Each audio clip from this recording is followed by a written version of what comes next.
Pues mi nombre es Diana Arango, yo soy la directora ejecutiva del equipo colombiano interdisciplinario de trabajo forense y asistencia psicosocial, Equitas. Equitas es una organización forense independiente de la sociedad civil que tiene ya 15 años de trabajo a favor de los derechos de las víctimas del conflicto, a la verdad, la justicia y la reparación. Equitas trabaja con las organizaciones de derechos humanos y las organizaciones de víctimas y víctimas en el desarrollo de metodologías innovadoras desde las ciencias forenses y otras disciplinas para resolver problemas complejos de la investigación. Entonces, nosotros aplicamos la ciencia para innovar, para generar metodologías de cómo abordar violaciones a los derechos humanos, investigarlas y ayudar a una resolución de ellas. Ética se ha especializado en los últimos años en la búsqueda de personas desaparecidas en lo que nosotros llamamos escenarios complejos, que son fosas, ríos y cementerios. Como ustedes lo saben, el conflicto armado, pero también la violencia generalizada y prolongada por la que ha atravesado el país, ha dejado un número importante de víctimas de desaparición, y desaparición de múltiples modalidades, no solamente de desaparición forzada, pero también de reclutamientos forzados, es decir, de personas que fueron vinculadas a grupos armados y que perdieron un contacto con sus familiares, de secuestrados, de personas que murieron en combate que tampoco se sabe dónde están, y de personas que perdieron se desconectaron de su grupo familiar por causa de desplazamiento forzado u otras circunstancias de violencia que también no saben dónde están sus seres queridos. Es decir, que en Colombia no solamente hemos vivido un tema de desaparición forzada en el sentido clásico de la desaparición, o como se entiende en las convenciones internacionales, que es una responsabilidad del Estado y que es un acto de omitir la información donde está el detenido desaparecido, sino que también hemos vivido otras tipologías de desaparición. En Colombia no tenemos un registro consolidado de cuántas personas desaparecidas hay.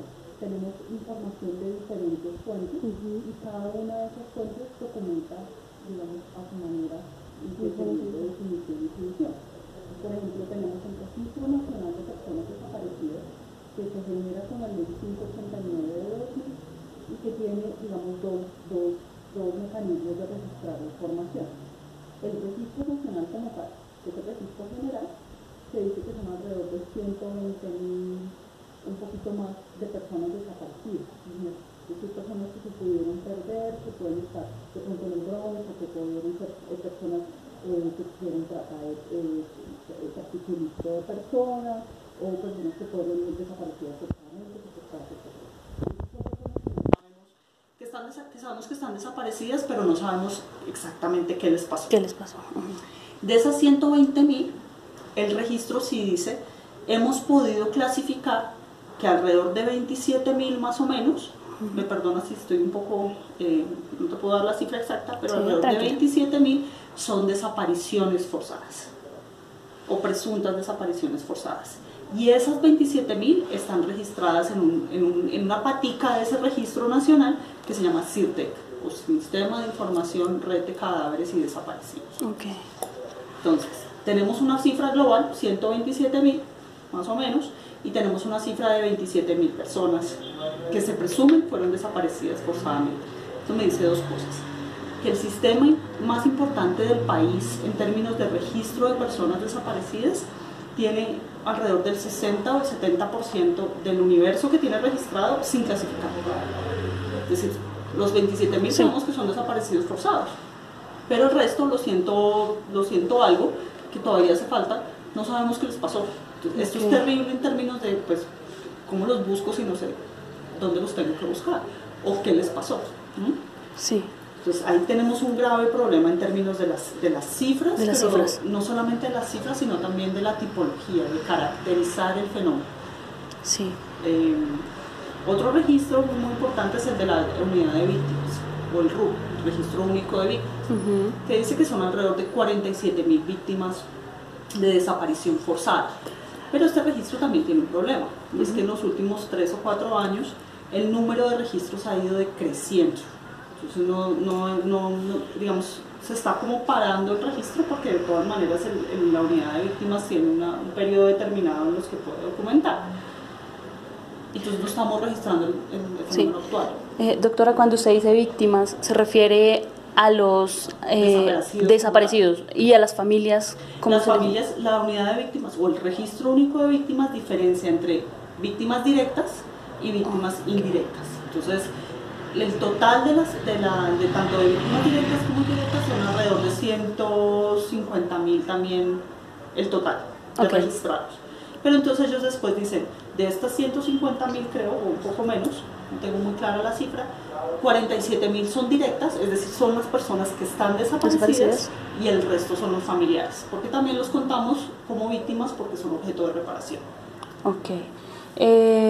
Bueno, ¿usted considera que las instancias que se han tomado en la normativa a favor de las víctimas cumple con los fines pertinentes? Mira, yo lo he dicho en todas siempre que me hacen la misma pregunta, yo creo que Colombia tiene una legislación muy avanzada. Es decir, si bien hay todavía temas que superarse, a mí me parece que Colombia es en muchos sentidos un paradigma y un referente para muchos otros países a nivel regional y a nivel mundial. Hay una constitución que tiene, aunque se ha visto diezmada y un poco masacrada, pero de todas maneras garantiza un bloque de derechos que es muy progresista. La expedición de la ley 589 que regula o que tipifica el delito y que crea una serie de mecanismos como el mecanismo de búsqueda urgente, el Registro Nacional de Desaparecidos, la Comisión de Búsqueda de Personas Desaparecidas, es un referente para muchos países. Ahora, el tema en Colombia y en otros países es que no es tanto la legislación, sino la voluntad política de implementar esa legislación. Y la capacidad que tienen los gobiernos, tanto a nivel nacional, pero sobre todo a nivel territorial, de conocer la legislación y de volverla efectiva, o sea, ponerle carne, que adquiera vida, y que efectivamente no solamente garantice los derechos de los familiares y de las víctimas, pero también prevenga el delito. Entonces, en Colombia tenemos una brecha muy grande entre lo que dice la legislación y lo que efectivamente pasa, especialmente a nivel territorial. Y por otro lado, yo creo que no se ha hecho mucho en términos legislativos, más que legislativos, pero reformas institucionales que permitan investigar y sancionar el delito, pero sobre todo prevenirlo. O sea, en Colombia seguimos viviendo desapariciones a diario porque justamente no hay una respuesta institucional que permita cerrar el grifo. Sí, porque pues esa era otra pregunta. ¿Cómo se previene? ¿Cómo se actúa con la prevención? O sea, ¿cómo es esa intervención que se hace con la prevención? Para poder frenar un delito tú lo tienes que conocer. Y justamente esa es una de las apuestas de Équitas, o es una de las cosas que nosotros le hemos estado insistiendo a la institucionalidad. El universo de personas desaparecidas es muy importante. ¿Cuántos son? Así sea de manera aproximada. Porque eso te lleva después a establecer quiénes son.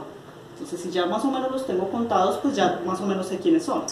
Y sé, por ejemplo, de qué territorios son, qué edades tienen, qué género, si hay ciertas poblaciones étnicas o digamos colectivos LGTBI o minorías o sectores vulnerables que son más afectados por cierto tipo de desaparición o no. Cuando tú empiezas a conocer el fenómeno y lo empiezas a documentar y empiezas a ver cuál es el universo, qué categorías, qué regiones, qué personas, puedes empezar a determinar puntos de intervención para prevención de la desaparición. Entonces, por ejemplo, si tú sabes que en Nariño, por ser tema de frontera, uno de los focos de desaparición es la trata de personas, justo por el tema de la frontera, pues hombre, hay que hacer política pública enfocada a la prevención de las violencias contra las mujeres, pero entonces también ver cuáles son las rutas de tráfico de las personas, cómo involucro la fuerza pública, pero también a las organizaciones de la sociedad civil y a la institucionalidad civil como Fiscalía, Investigación, Defensoría, Personerías, para hacer una intervención articulada cuando sé que el 90% de las desapariciones en Nariño ocurren a través de una red de trata de personas. La intervención es distinta desde la institucionalidad cuando es una trata, un secuestro, una desaparición forzada, pero además yo sé que el target son jóvenes de tales edades, pues tengo una política de prevención y de cuidado a ese sector vulnerable. Cuando conoces el fenómeno, puedes moldear la institucionalidad para que responda al fenómeno y lo prevenga. Sí, bueno, esta pregunta va ahora más relacionada con Equitas. ¿Cómo nace? ¿Cómo nace Equitas? Equitas nace en el 2004 y es que yo me acuerdo pues, de las discusiones que se tuvieron, pues, de lo que me cuentan de la memoria histórica de la organización, es que las organizaciones de derechos humanos y de víctimas se acercan a un grupo de antropólogos forenses que estaban tratando de generar una organización y les dicen, efectivamente, esto es una necesidad.